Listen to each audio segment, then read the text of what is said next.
workshops, or if you really enjoy the workshop today, you can also refer back to it. So Liz will be recording this workshop, and then we'll have it available online on the same website where you did your registration for this workshop, on the Academic Success Workshops page on the U of M website. And I've So just hit record. perfect. Thank you. No problem. So we'll get started. And so, yeah, we're going to be talking about preventing procrastination today. And this is also known as, I'll do it tomorrow, or I'll do it later, or, I'll do it another time other than right now when it needs to happen, right? So I'm sure a few of you might be familiar with this word, and a few of you might not necessarily be familiar with it, but it's simply doing or continuing to delay something that must be done. And often it is really, we do this for things that feel unpleasant or kind of boring. So we will talk about a lot of different techniques, skills, and things that you can do to prevent procrastination. But the important and key takeaway from this workshop is that everybody procrastinates. I can definitely put my hand up and say I'm a procrastinator sometimes, and that it's human. It doesn't make you a bad person, but what's important is how do you tackle it? How do you um, actually acknowledge it and then do something about it? So we'll talk a bit about that. So it's important to know that you're not alone in this, and that you can learn to manage procrastination. And our goal today is, just to let everybody know that there are strategies and ideas that we can use to prevent procrastination. So now that classes are online, sometimes it's actually like, easier to procrastinate because we don't have that accountability. We don't have that structure that we had with in-person classes. And we hope that from today, you'll be able to use today's workshop as a resource to gain some tips and strategies to help you to stop procrastinating and to stay motivated, because that's really the most important part, especially as you work independently, from home, right? We're all working from home, we're all studying from home. So it's important that you pick up some tools and tricks and tips on how to be effective in stopping procrastination. So, as we mentioned, procrastination is simply delaying or avoiding something we don't want to do and temporarily doing something that we enjoy instead, right? And like I said, I'm one of those people. Like my thing, I've got two things that I do when I procrastinate. One is social media, and the other is cleaning and chores. I find that my space is neatest when I have other things I should be doing. I don't know if some of you can actually reflect, in the, I think there's a little function, a reaction button somewhere in on this website where you can tell us if you can relate to any of these. So do any of these uh, procrastination items reflect with you? Like, do you take a nap? Are you like me? Do you start cleaning and doing chores? Others have snacks or have a drink or go on social media again, like I do. Others just want to watch videos. I don't know, If you YouTube. have Yeah, if you have any other things that you do, you can also pop those in the chat and share them with absolutely. Please people. do share. So because it And really help to know, for everybody to kind of know that you're not alone in procrastinating. So please do share or react or something. and we can also say, I don't know if we said at the beginning, but if you do have questions along the way that you want to pop into the chat, I can bring them to Cheza's attention, or maybe we'll get to them later on as well, and I'll let you know if that's the case. Yes, please do. Don't feel the need to leave your questions to the end. We would be happy to answer your questions as we go. So, is anybody adding anything to the chat list? Because I can't see anything right now. Yes, they did, and I made the mistake of muting myself when I moved over there. So we've got a few different responses. I think some of them go along this.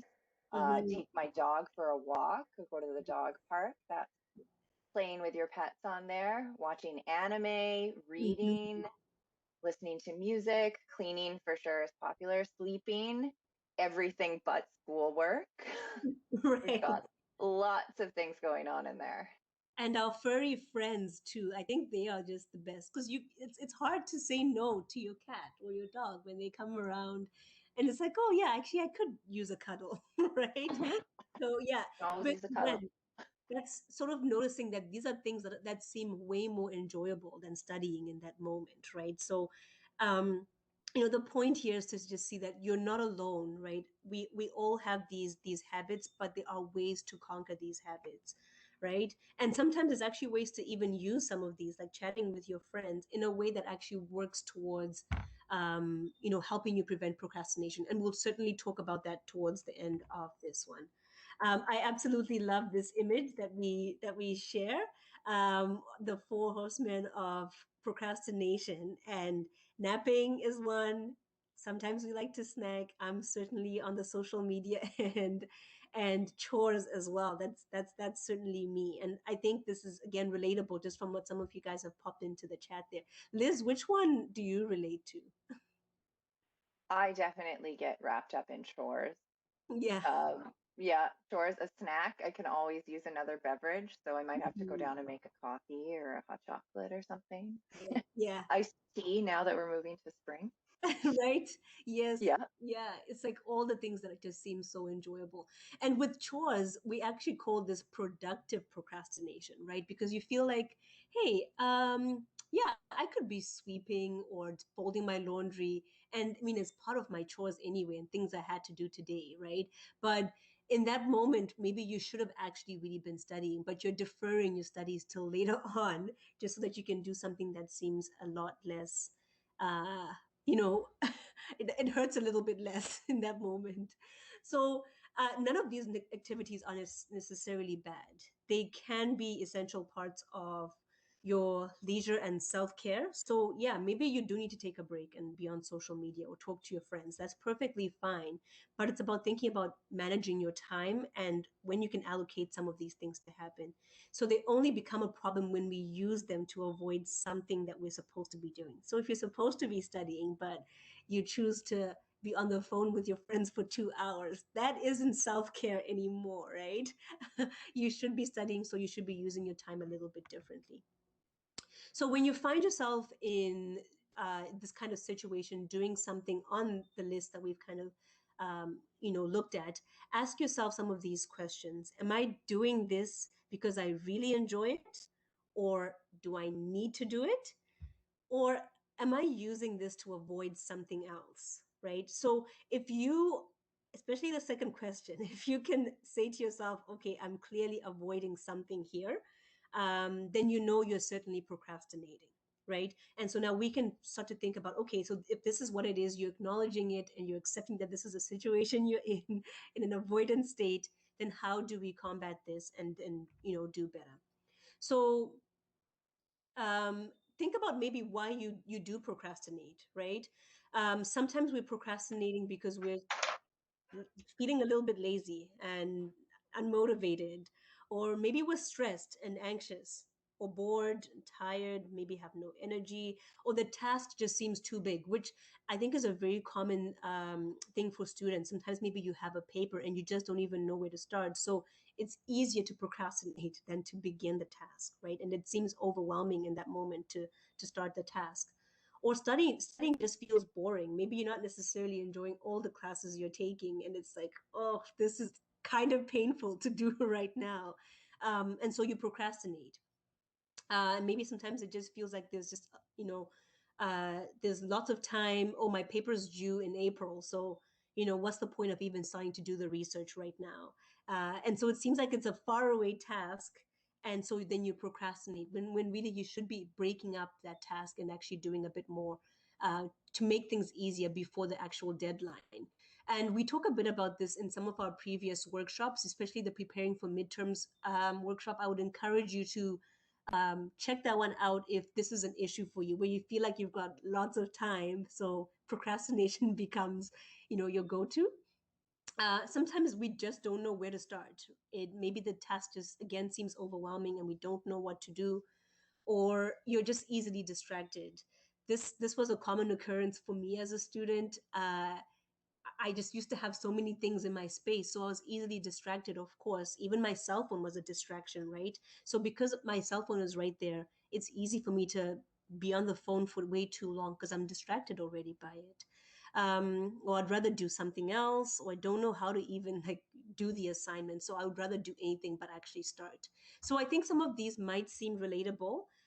Keep these in mind. If you relate to any one of these, just try to keep that in mind as we talk about some of the solutions that we have and suggestions that we have. But just remember that this is a no judgment zone. Sometimes it can be difficult or embarrassing to talk about procrastination, and we're basically trying to tell you we all do this, but we can certainly figure out how to overcome it. So instead of judging our procrastination, why not try to be, kind about it and curious too, right? So to stop procrastination, first you need to understand what's actually happening when we procrastinate. So what is happening in our brains is that our the first thing that comes to mind is that this thing that we want to do is unpleasant, so we don't want to do it. We don't feel like studying. It just feels like uh so much work to do and so much stuff that needs to be done, right? That's your first thought. And so, because it's a thing that we associate with pain or discomfort, there's actually our brains actually react in that way. We react to it as if it's actually a physical pain, in the same way that if somebody pinched you physically, you would feel a pain. So in your brain, there's actually things that like flag that this is an uncomfortable situation. So because it's an uncomfortable situation, it's a painful situation, we obviously want to protect ourselves from this pain. And so our brains redirect us to something more pleasurable and more pleasant, like Netflix or Instagram or TikTok or whatever it is it might be for you or your pets, and you want to go for a walk, right? And so that's how the cycle of procrastination actually starts. So this decreases our pain and makes us feel happier, but it's only temporary, right? Because we still have the things that we need to do. So when we return to thinking about the things that we are avoiding, the pain actually increases because you've wasted so much time or whatever it is, right? So procrastination is actually a thing that is happening in our brains in more ways than we understand. And then we get caught in this cycle of it, right? Where it's like, oh, more pain, therefore more procrastination. Okay, I've watched all these videos. Now it's bedtime. Now I should snack on something or whatever it is, right? So just be careful and be mindful of this cycle. And it's great that now you actually know what's going on in your brain, right? You know all the chemicals that are going in there, the pain receptors, and they're like, okay, you know what? This is not what I want to be doing. I want to be studying, right? Or I want to be working on my paper. So I think we'll talk a bit about some of the strategies that can help us to break that cycle of procrastination. So the first strategy that I think is the simplest strategy, and that I've even when I was a student, I found very, very useful, is to set a timer for 2 minutes. Um, it's so easy to do something for just 2 minutes, right? Imagine like you've set up your desk and everything is ready, and you say, I'm going to just study for 2 minutes. Just read this chapter for 2 minutes, and that's it. So the hardest part of studying sometimes is just actually getting started. But once you get started and you focus on what you're doing, the pain fades away because it just actually seems like, okay, you know what? This is doable. And no matter how hard the task is, you can make it work for 2 minutes, just 2 minutes. Um, you can make it work. And after 2 minutes, reflect on that. Ask yourself, was it really that bad? Can I keep going? um, or really should I, is this really a very difficult task to do? And for the most part, most students find that 2 minutes is actually pretty doable, and it's like, okay, actually I can continue doing this. So as I mentioned before, the hardest part is actually getting the task started. And when there's something that we are avoiding, our brains think of that pain. So you can see that right over here, right? When you're procrastinating, you're still kind of in the pain zone right there. But the moment you start to take action, the moment that you start to work on that assignment, prepare for that test, start reading a textbook, whatever it is that you have planned to do, the pain actually starts to decrease. And we can see that, over time, that the pain has actually decreased. So this graph basically shows you that the most pain is actually happening during the procrastination part, right? So you can actually reduce this and fade this away when you start the task. Just to check in, Liz, do we have any questions so far about what we've talked about in this first strategy? We don't have any questions right now. No, Perfect. you're right on. Yeah, everybody's getting it and absorbing it. All right. Okay, feel Maybe free to some ask me, experience already. or even add comments, or some of you have maybe even tried this strategy before.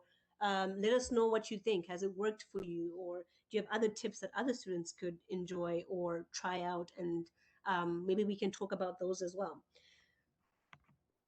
Another strategy, so this is strategy number 2, is getting an accountability buddy. So we are motivated when we connect with others. An accountability buddy can help you stay on track. So this is, remember when we're talking about some of the distractions that we have are maybe our friends, right? Maybe we're on the phone, especially right now when you're so far away from everybody.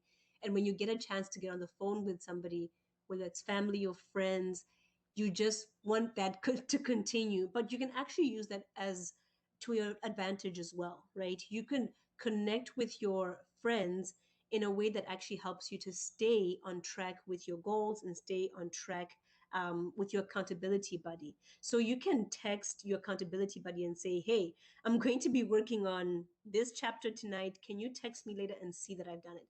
And this could be somebody who's actually in your class, because you have access to your classmates' contact information, their email addresses, and you can have an accountability buddy in that way, and just check on each other too, right? So this sort of helps you to think about how your conversations are going, even when you are taking that break, right? You're actually coming back to talk about things that are helpful towards your studying, and you're getting somebody to remind you that, hey, you said you'd be working on this. How did that go? And you can actually talk about what you learned or what you were working on, and just how much success you've experienced because of that. So consider using your friends in this way as well, right? Or your family, and just having them help you, but also you helping somebody else, right? Just to check in on somebody else. Are they on track with their studies? Are they on track on their schedule and whatever they had planned to do? So, strategy number 3, we strongly recommend maintaining a regular routine. So again, if you've attended some of our other like our previous workshops, we talk about creating a schedule and the importance of a study schedule.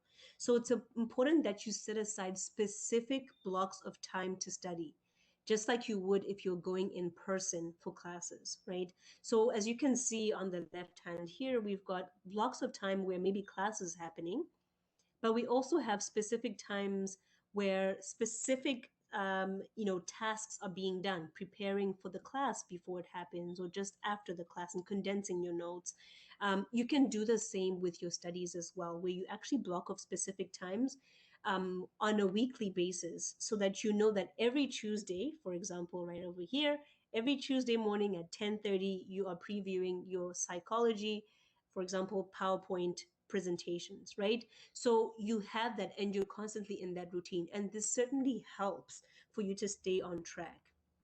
Try to do the same thing at the same time every day and every other day to build a consistent habit. Okay. I read somewhere that it takes 21 days to form a habit. And I've tried this out a few times, and it actually really, really, really works for me. So I would recommend that you give that a go, right? Try to form a habit over a month or even 2 months to try to get into the habit of studying at a specific time. That way, you actually get into the rhythm of sitting down at your desk at a very particular time and getting the work done. Of course, you can be flexible with your schedule, because sometimes life happens. Maybe you have to go into work for a shift. Maybe you have other commitments as well.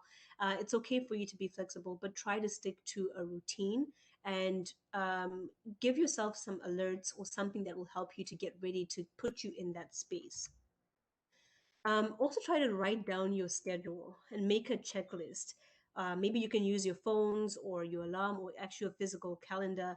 I absolutely love a physical checklist. Like, I always have a to-do list on my desk of tasks I want to get done for the day, for the week, or whatever it is. And I just love the idea of checking off stuff. So that's that's my thing. And so don't the point here is that you shouldn't try to rely too much on your memory to say, oh, I will remember to study at 3 p.m. That we've tried that before and that doesn't work, and we find ourselves in a procrastination mode. Try to actually set a timer so that and you have reminders that you have to be studying at a specific time and on studying also specific tasks. I also really like that because I feel like if I've got a plan, and all of this goes towards having a plan, then when I'm not in one of these blocks that I scheduled, I know it's okay to be on my Mhm. phone. I don't feel guilty while I'm on my phone. So I don't know if anybody else is like that, but certainly, when I'm on my phone procrastinating, I feel guilty about it. Mhm. But if I've scheduled that time, then I can actually enjoy it. I absolutely appreciate that, Liz, because if you schedule in, some time for the stuff you love to do, like maybe going to the gym or taking a walk or whatever, when you're actually taking that walk, you don't feel bad about it, right? Mhm. Because you're doing what you're supposed to be doing during that time, right? That's Exactly. And amazing. you know you've got a plan to accomplish everything else later on. The Mm-hmm. next day, as you've made that habit and you're already a perfect human. So you've got this plan for the next day and everything's glorious, right? Yes. Okay. All right, let's go to strategy number 4. I hope you guys are keeping up with me here. Okay, so strategy number 4 is one that I found to be very important, especially in this remote environment that we're in. And this is creating a dedicated study space or a workspace. Um, you know, this is kind of different from when we are on campus, right? I used to find, when I was on campus, everything was being done on campus, and I would come back home and just home was like my relaxed space. I didn't bring any work home. I didn't have to do anything I didn't really want to do. I could sit and watch TV and I wouldn't feel bad about it because all the work I needed to do was done while I was on campus. But now, home and work have become one place, they've become one building. So it's important for me to have a dedicated workspace where I can sit there. And when I'm in that moment, when I'm sitting at my desk, I know that this is my work time. And when I step away from my desk, there's that separation, right? So try to create this for yourself. It may be tempting to study from your comfortable couch or your bed, but these places are associated with relaxing, not studying. So I think we've all kind of been victim of this, where you start studying on your bed, but you find yourself, sinking a little bit lower and lower until you take a nap because you're just so comfortable, right? Same thing with having distractions like having the TV on while you're trying to study or even attend a lecture. I think with this, it's also important to remember that you're a university student now, right? And so university is a very professional setting. It's a professional environment. So set yourself up for success and also create a professional study space for yourself, right? Have only the things that you need. Get rid of the clutter. Like I said, I used to get distracted because I had my phone there. I had like so many different things that I did not need to have on my desk, right? So if you're studying for a specific subject, for instance, maybe you're focusing on just your biology course. You don't need to have your textbooks from all of your other courses right there on that desk, right? Just clear your desk and have only what you need to get that study session done and make it a successful one. So create a dedicated space that is strictly for studying and let others know, especially the people that you live with, right? You might be at home with other people. You might be sharing with roommates, whatever the situation is. You need to be able to recognize that this space is just for studying, and so they need to know that you are in your study space, and therefore maybe you need some quiet time to get that going. So it's important for you to set boundaries. Our last strategy, so this is strategy number 5, which we will actually share a link with you, because I just really love this diagram. Actually, one of the advisors in our office showed us this, and I thought this was extremely useful. But it's a chart on how to get motivated.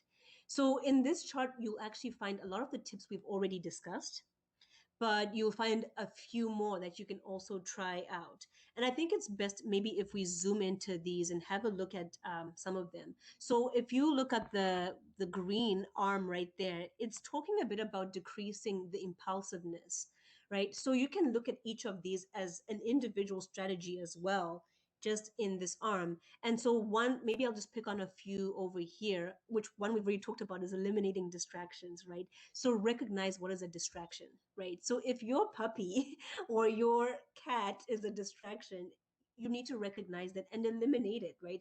And if you're going to be in that space, close the door and just focus on that. Maybe it's TV. Eliminate those distractions.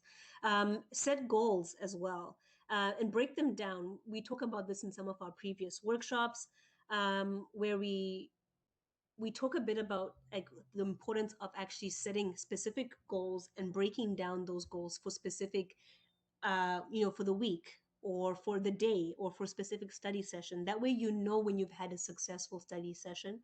Run a dash, which means like using a timer. Like we said, maybe just do the task for 2 minutes, maybe do it for 5 minutes, increase that time. So try to look at each of these as an additional strategy that we are sharing with you. Another thing that we have is increased expectancy. We as human beings, we love rewards. I mean, I can speak for myself. I absolutely love to reward myself. And so that's sort of what I use, what I mean what reflects well with me when I think about increasing expectancy. So, okay, I do this. Maybe I have a reward for myself afterwards. Maybe my reward is simply just checking things off, right? Because I love to have checklists and just check things off. That works really well for me. So, recognize all those things, recognize success, and reward yourself and increase the expectancy as well. But also recognize that you are no longer where you were before. You used to procrastinate, but now you no longer do that. And so recognize that you are doing better. You are, increasing your productivity. And this is a good way to also keep you motivated when you see the progress you're making. Also try to increase the value in or see the value in what you are doing. So find the passion in everything you're doing. Use your accountability buddies, right? So in that way you're seeing the value in your friends and what you can do for them and what they can do for you. So again, try to think of each of these little windows as an additional tip or strategy that we have for you to try to implement and try out. So we've shared quite a bit with you. Now, I would like to round it off by just basically wishing you guys all the best in preparing for your midterms and your final exams coming up. I know it seems like it's a long way away for final exams, but the preparation starts now. But be kind to yourself and be flexible as well. And try to enjoy the process, enjoy it all, and, just I guess what I'm trying to say is happy studying. Liz, I don't know if you have anything else you want to add to that. To unmute there. Mm-hmm. Uh, I don't think that I do. I think, good luck. We know it's a challenge. Um, and we know that you can meet the challenge. Yeah. So it takes some time, and you might take some a little adjustments to be able to work at your maximum potential. But Mm-hmm. you know, Mm-hmm. and we're also here. I see there's a little note in the chat, so I can see if there's a question there. Okay, so If here's you what do have we'll any do. questions, Since we are done with the actual presentation, we'll stop recording and we will continue this conversation and actually answer your questions because this is an hour-long session. So we've got quite a bit of time if you have questions you would like to ask and maybe discuss some of the strategies in a bit more detail. But for Liz and I, this is goodbye from the recording. So thank you so much for joining us, you guys. thank you very much.